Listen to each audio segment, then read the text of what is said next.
Hi, this is Bill. I'm the salty old Marine.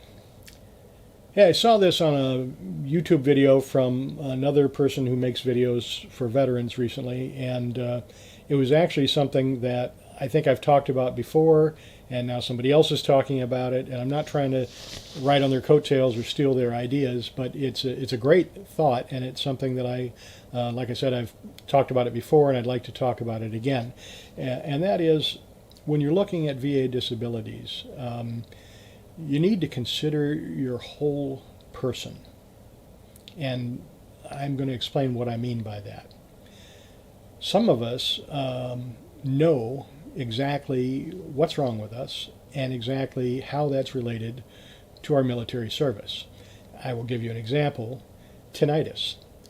Tinnitus is the constant ringing in the ears. And it's there all the time, and for many of us it started because of exposure to loud noise while we were in the military. It might have been gunfire, it might have been jet engines, it might have been a whole variety of things, right? In my case, I developed tinnitus while I was in boot camp, in Marine Corps boot camp in 1979, and I remember the moment it happened. I was on the rifle range, I was firing, and one of my earplugs, they had those foam earplugs, right? It fell out. My left earplug fell out, and it fell in the dirt. And while I was lying there in the prone position, I reached down to pick it up, and I was going to shove it back in my ear. And my drill instructor yelled at me and said, "Get your hands off your face," because he had some kind of a problem with people touching their faces. That guy was a lunatic. Anyway, so I didn't put the earplug back in my ear, and I fired all day without an earplug in my left ear. And at the end of the day, yeah, my hearing was wrecked. I have hearing loss in my left ear. It's currently rated at 0% for VA disability, but it's rated. That's typical, by the way. It takes a whole lot of hearing loss to actually qualify for any kind of compensation, but it's at least connected at 0%. And I have tinnitus as a 10% rating, which is what the rating is for tinnitus. It's 10% or it's nothing. So mine is 10%. So I know when my tinnitus happened, I know how it happened, and I still have that, and it still bothers me. And so, boom, there's your claim, right? So those are the easy ones. Those are the ones that you know you have, right? And you know that they are service related. But what about the rest of you? Now, that might not sound like an easy or like a difficult question. It may sound very easy. I know what's wrong with me, and I know whether or not it's related to the military. Maybe you do. Maybe you don't. How about you take a piece of paper and a pencil and you write down all your conditions. Anything you're taking medication for, that you've been diagnosed for, whatever it is, regardless of whether or not you think it's related to your military service. So, if I were to go through mine, I take medication for high blood pressure. I take medication for diabetes. I take medication for cholesterol. I take medication for heart disease. I have atrial fibrillation. I take medication for my PTSD, for nightmares. So, I also suffer from some things that come along with those things. So, for example, I mentioned I have diabetes. I also have neuropathy in my feet. That's the tingling sensation. Sometimes it's like sharp pains. It actually can make it difficult to walk, which is caused by nerve damage, which is caused by diabetes. They call it diabetic neuropathy. Write all those things down. Write them down. And then start drawing some lines. Use Google. Use Chat GPT, use whatever you can, and see what you can connect. And here's what I mean by that. And again, this is not an exercise in trying to cheat the government or try to enrich yourself at the expense of the government. Nothing like that. This is actually asking honest, legitimate questions about how you may have come to have those particular disabilities. So, for example, I have PTSD and I'm rated for it. Okay. And one of the markers that was used in my PTSD claim was weight gain. I was actually put on weight control briefly while I was in the Marine Corps, and I was even denied a promotion for it. So It's in my service records that I gained weight over my maximum weight that I was allowed at 5'10". So that's in my record books, and it was used as a marker for my PTSD. And as it happens, I continued to be overweight after I got out of the military. At one point, I got really big, and then eventually started getting some weight off, and I'm now kind of borderline, but much lighter than I was. But just the same, I have sleep apnea. Sleep apnea has a number of different causes, and one of those causes, a primary cause, is obesity. So in other words, a person who is obese is much more likely to develop sleep apnea. Now, that's interesting, and you might say, I don't see the connection. But let me draw some lines. PTSD, that is service-connected for me. Obstructive sleep apnea, or OSA, not service-connected, but weight. PTSD caused weight gain. Weight gain can cause sleep apnea. Now that's called a secondary connection.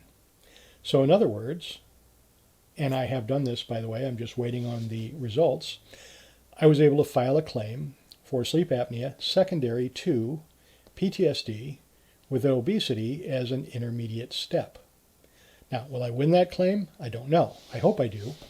I've provided all the documentation I can to draw those lines to create that nexus that we've talked about before, right? What about some of my other things that are wrong with me? Well, as it turns out, if I choose to pursue it, diabetes can be caused by obesity. Same link. Migraines can be caused by PTSD. I'm service-connected for PTSD. High blood pressure can be connected to obesity, which again can be connected to PTSD in my case. Diabetic neuropathy can be connected to diabetes, and diabetes can be connected to weight gain. Heart disease can be connected to sleep apnea. If it should happen that my sleep apnea claim is approved, there would then be the possibility of filing a secondary claim for my my heart disease, for my dysrhythmia that I have in my heart. I had to have some surgery on my heart, and I have to take medication for the rest of my life and blood thinners just to keep my heart from going back into atrial fibrillation again. So potentially, it's never a gimme, but potentially almost any of these things, cholesterol, high blood pressure, migraines, sleep apnea, diabetes, diabetic neuropathy, all of these things could, at least theoretically, be connected to things that happened to me while I was in the service. Now, your list is going to be different. But here's what I'm trying to say. Don't rule them out. Again, this is not about being a money grubber. This is not about trying to climb those claims. This is about trying to first get the service connection for the health care that you are deserving, and secondarily to get a disability for that condition if indeed you are rated for it. When it comes to rating, remember, the requirement for VA disability is at least as likely as not. What we mean by that is that, again, nobody knows why I got diabetes. No one can ever say, I know, salty old Marine, why you have diabetes. It's because of this or because of that. It's impossible. No doctor can do that. What they can do is say, based on current evidence, based on scientific studies, these are the possibilities of what could have caused or contributed to your diabetes, as an example, right? Or your sleep apnea, or your migraines, high cholesterol, high blood pressure, whatever it is. And if that connection is at least as likely as not, which basically means 50%, then you are entitled to a claim.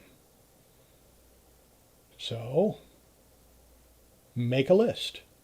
Write down your conditions. Write down the things that you're service connected for currently. start drawing some lines. And you should start to see some patterns.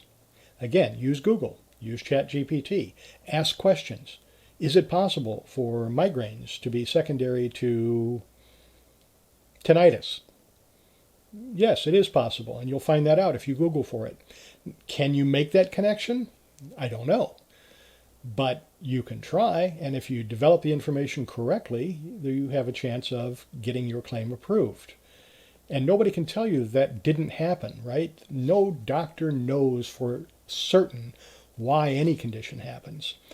But they can establish percentages, and again, at least as likely as not, will win the day for you. So that's my advice to you today. Make a list of your conditions. Go through it. Start drawing lines. Figure it out. And then, if necessary, develop your claim, file your claim, and hopefully win your claim. I hope you found this useful. I'm Bill. I am the Salty Old Marine. Please like, share, subscribe, tell your friends, leave a comment. And as always, have a great day.